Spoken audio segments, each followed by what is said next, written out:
ಒಳ್ಳೆಯದಾಗಿ.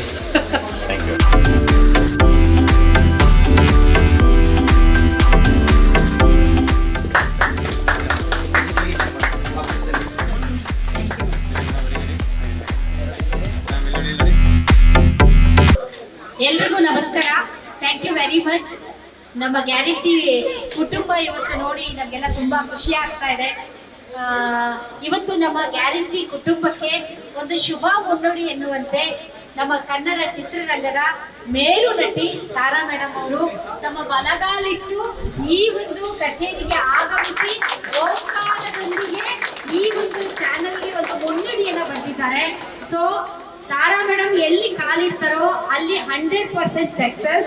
ಸೊ ಅವರಿವತ್ತು ಬಂದಿದ್ದು ನಿಜಕ್ಕೂ ನಮಗೆ ತುಂಬಾ ಖುಷಿಯ ವಿಚಾರ. Madam thank you very much. ನಮ್ಮ ಸೆಲೆಬ್ರೇಷನ್ ಇವತ್ತಿಂದನೇ ಆರಂಭ. ಇವತ್ತೇ ನೀವು ಬಂದಿದ್ದೀರಿ. ನಿಮ್ಮ ಒಂದು ಈ ಆಗಮನ ಏನಿದೆ ನಮಗೆ ಒಂದು ಶುಭ ಸೂಚಕ. ಥ್ಯಾಂಕ್ ಯು ವೆರಿ ಮಚ್ ತಾವು ಬಂದಿದ್ದು.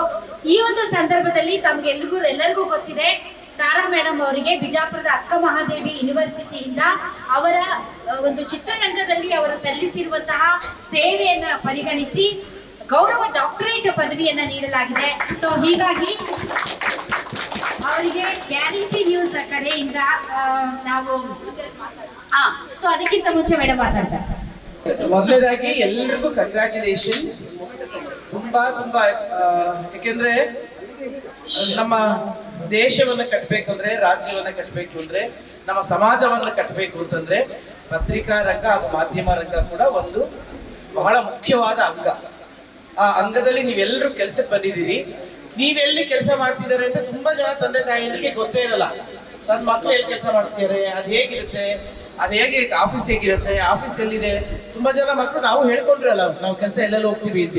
ಆದ್ರೆ ಇವತ್ತು ಎಲ್ಲ ತಂದೆ ತಾಯಿಯಂದ್ರನ್ನ ಮನೆಯವರನ್ನೆಲ್ಲ ಸೇರಿಸಿ ನಾವು ಮೊದಲ ಹೆಜ್ಜೆ ಇಡ್ಬೇಕಾದ್ರೆ ಹೇಗೆ ನಾವು ಮಕ್ಕಳಿದ್ದಾಗ ನಮ್ಮ ತಂದೆ ತಾಯಿ ಕೈ ಇಟ್ಕೊಂಡು ಒಂದು ಹೆಜ್ಜೆ ಇಡ್ತೀವಿ, ಆ ರೀತಿ ಹೊಸ ಕೆಲಸಕ್ಕೆ ನೀವು ಬಂದಿರುವಾಗ ನಿಮ್ಮ ತಂದೆ ತಾಯಿಯರ ಆಶೀರ್ವಾದದೊಂದಿಗೆ ನೀವೆಲ್ಲರೂ ಕಾಲಿಡ್ತಾ ಇದ್ದೀರಿ.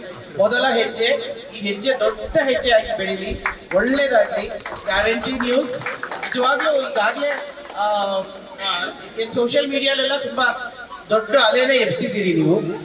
ಅದಕ್ಕೋಸ್ಕರ ಎಲ್ರಿಗೂ ಕಂಗ್ರ್ಯಾಚುಲೇಷನ್ಸ್ ಹೇಳ್ತೀನಿ. ಮೊದಲನೇದಾಗಿ ಶಿವಸ್ವಾಮಿ ನಿಜವಾಗ್ಲೂ ಒಂದು ಕಷ್ಟಪಡುವಂತ ಒಂದು ಜೀವ. ಯಾವಾಗಲೂ ನೋಡಿ ಎಲ್ಲೇ ಇದ್ರೂ ಕೂಡ ಅದಕ್ಕೆ 100% ಕೊಟ್ಟು ತನ್ನ ಮನೆ ಅಂತ ಹೇಳಿ ಕೆಲಸ ಮಾಡುವಂತ ಹುಡುಗ. ಆ ಹುಡುಗ ತನ್ನದೇ ಆದ ಒಂದು ಮನೆಯನ್ನು ಕಟ್ಕೊಂಡಿದ್ದಾನೆ. ಇವತ್ತು ತನ್ನದೇ ಆದ ಒಂದು ಜೀವನವನ್ನ ಕಟ್ಕೊಂಡಿದ್ದಾನೆ. ಅವನು ತುಂಬಾ ದೊಡ್ಡ ಸಕ್ಸಸ್ ಆಗ್ಬೇಕು. ಶಿವು ಚೆನ್ನಾಗಿ. ಆಮೇಲೆ ರಾಧನ್ನ ನಾನು ಬಹಳ ವರ್ಷದಿಂದ ನೋಡಿದ್ದೀನಿ. ಅವಳು ಯಾವ ಚಾನಲ್ ಅಲ್ಲಿ ಇರ್ತಾರೋ ಅದೊಂದು ಮನೆ ಮಾಡ್ಕೊಂಡಿರ್ತಾಳೆ. ಅದು ನಾನು ಯಾವಾಗಲೂ ಕೇಳೋದು, ಬೆಳಗ್ಗೆ 6 ಗಂಟೆ ನ್ಯೂಸ್ ಅಲ್ಲೂ ನೀನೇ ಇರ್ತೀಯಾ, 11:30 ನ್ಯೂಸ್ ಅಲ್ಲೂ ನೀನೇ ಇರ್ತೀಯ, ಮನೆಗೆ ಯಾವಾಗ ಹೋಗ್ತೀಯಾ? ಆ ಹುಡುಗಿ ಇದ್ರೆ ಅವಳದು ಕೂಡ ದೊಡ್ಡ ನನ್ಗೆ ಹೇಳ್ತಾರೆ, ಅವರೆಲ್ಲ ಸಕ್ಸಸ್ಫುಲ್ಗೆ ಕಾರಣ ಆಗ್ತಾರೆ. ಆಮೇಲೆ ಲಕ್ಷ್ಮಿ, ನೀನು ಒಳ್ಳೆ ತರದಲ್ಲಿ ನಿಜವಾಗ್ಲೂ ನಾನು ಯಾಕೆ ಹೇಳ್ಬೇಕು, ಹೇಳಿ ಮೇಡಮ್ ನೀವು. ಅವಳು ಇಲ್ಲ ಬೇಡ ಅಂತ ಒಂದ್ ರೀತಿ ಇದೆ. ಚಿತ್ರರಂಗದಲ್ಲಿ ಒಂದು ಅಜಾತ ಶತ್ರು ಅಂದ್ರೆ ಅದು ಲಕ್ಷ್ಮಿ. ಯಾರು ಬಂದ್ರು, ಯಾರ ಹತ್ರ ಮಾತಾಡಿದ್ರು ಬಂದು ಅವನೇ ಬಾರು ಮಾತಾಡೋಣ ಅಂತ ಹೇಳಿ ಮಾತಾಡ್ತಾರೆ. ಅದು ಅಣ್ಣ ಇದರಲ್ಲಿ ಒಂದ್ ರೀತಿ ಗಣೇಶ ಇದ್ದ ಹಾಗೆ, ಎಲ್ಲಾ ವಿಘ್ನಗಳನ್ನ ತಾನು ನುಂಗಿ ವಿಘ್ನ ವಿನಾಶಕ ಅವರು. ಈ ಅಣ್ಣ ಈಗ ಕಾಲಿಟ್ಟಿದ್ದಾರೆ. ನಮ್ಮ ರುದ್ರೇಶ್ ಇದ್ದಾರೆ, ಮತ್ತೆ ಅನೇಕ ಜನರು ಇದ್ದೀರಿ. ಎಲ್ರಿಗೂ ಒಳ್ಳೇದಾಗ್ಲಿ, ಎಲ್ಲರಿಗೂ ಖುಷಿಯಾಗಿರಿ. ತಂದೆ ತಾಯಿಯರಾಗ್ಲಿ, ಯಜಮಾನರಾಗಿದ್ರೆ, ಹೆಣ್ಮಕ್ಳಾದ್ರೆ ಯಜಮಾನರಾಗ್ಲಿ, ಗಂಡ್ ಮಕ್ಳಾದ್ರೆ ಹೆಂಡತಿರಾಗ್ಲಿ, ಸ್ವಲ್ಪ ದಿನ ಮಟ್ಟಿಗೆ ಅಲ್ವಾ ಈ ನಡುವೆ ಸ್ವಲ್ಪ ಚೇಂಜಸ್ಗಳು ಆಗ್ತವೆ. ಮನೆಗೆ ಬರೋದು ಕಮ್ಮಿ ಆಗ್ತದೆ, ಕೆಲಸಕ್ಕೆ ಜಾಸ್ತಿ ಮಾಡ್ತಾರೆ. ಅದರಿಂದ ನೀವೆಲ್ಲರೂ ಸಹಕರಿಸಿ ಅಂತ ಹೇಳಿ ಮನೆಯವರೆಲ್ಲರಿಗೂ ಹೇಳಿ ಆಲ್ ದಿ ಬೆಸ್ಟ್. ಚೆನ್ನಾಗಾಗಲಿ. ಏನೇನೆಲ್ಲ ಗ್ಯಾರಂಟಿ ನ್ಯೂಸ್ ಅತಿ ಹೆಚ್ಚಿನ ವೇಗದಲ್ಲಿ ನಂಬರ್ 1 ವಾಹಿನಿಯಾಗಿ ಬರಲಿ ಅಂತ thank you very much madam. ಇತ್ತೀಚೆಗೆ ತಾರಾ ಮೇಡಮ್ ಅವರು ಒಂದು ಭವ್ಯ ಬಂಗಲೆಯನ್ನ ಕಟ್ಟಿದ್ರು. ನಮ್ಮ ಗ್ಯಾರಂಟಿ ನ್ಯೂಸ್ ಅಲ್ಲೂ ಕೂಡ ಆ ಬಂಗಲೆನ ನಾವು ತೋರಿಸಿದ್ವಿ. ಅದಕ್ಕೂ ಕೂಡ ತಮಗೆ ಶುಭಾಶಯಗಳು ಮೇಡಮ್. ಓಕೆ ಮೇಡಮ್ ಅವ್ರಿಗೆ ಈಗ ನಾವು ಸನ್ಮಾನ ಮಾಡ್ತೇವೆ. ಎಲ್ಲರೂ ಚಪ್ಪಾಳೆ ತಟ್ಟಿ ಜೋರಾಗಿ.